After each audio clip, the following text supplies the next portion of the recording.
Okay, good evening everybody. As you know, my name is Nick Brooks.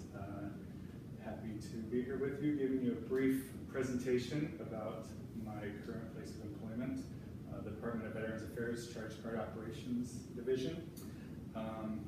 Brief overview of what we're going to be discussing today.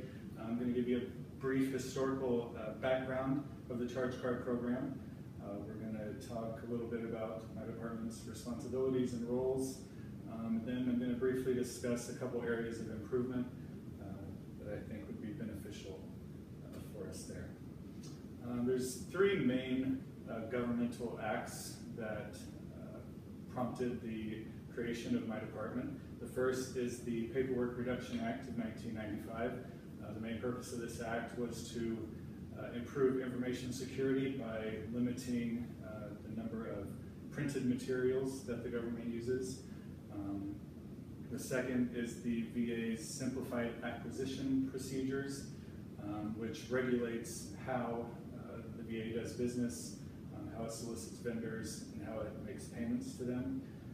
The third is the General Services Administration's Smart Pay 2 program, which outlines procedures for all governmental charge card programs. My particular department, just a brief overview, there's over 1,000 facilities across the country that the VA manages. They can be medical centers, clinics, there's several financial and collections buildings. And each of those facilities has at least 5 or 10 purchase or credit cards that they use. Some of the larger medical centers have several hundred of the charge cards. And all these facilities together make over 4 million purchases every year.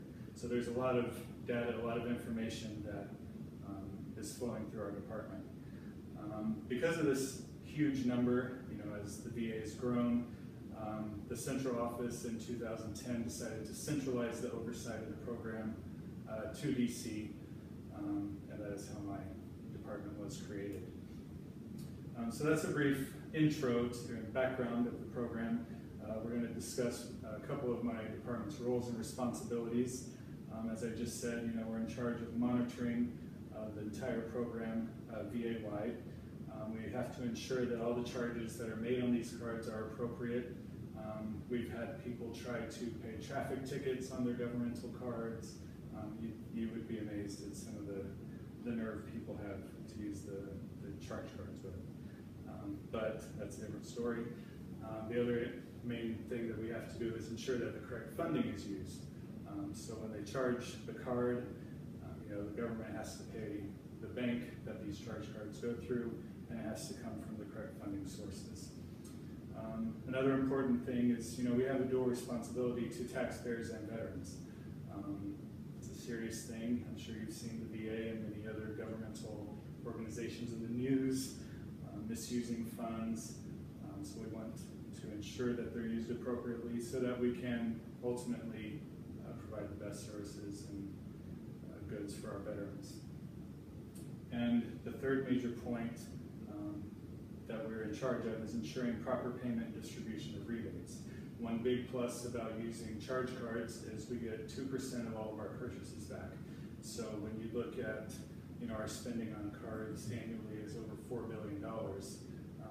Like it says here, the VHA got $65 million back in 2012. So that's a significant amount of money that can be redirected towards veterans programs, prosthetics, whatever the need may be. A couple areas of improvement. We do still have a lot of people at the facilities that have difficulties either running the bank software or are unsure of how to run certain reports that they're supposed to be accountable for. So I think improving the training of some of these local program managers would be very beneficial for the overall program. We have two main options to provide that training. The first is webinars, which of course is free. It just takes a simple internet connection like we're kind of using now. We can talk back and forth, put up PowerPoints. The other, which is of course more costly to the government, are in-person training sessions. Of course, those you have to pay for travel, accommodations. So that's typically not the route we go, even though it is an option if necessary. So this was a basic overview of my department's history, responsibilities, and potential improvements. Thank you all for being here. That's all I have. Thank you very much.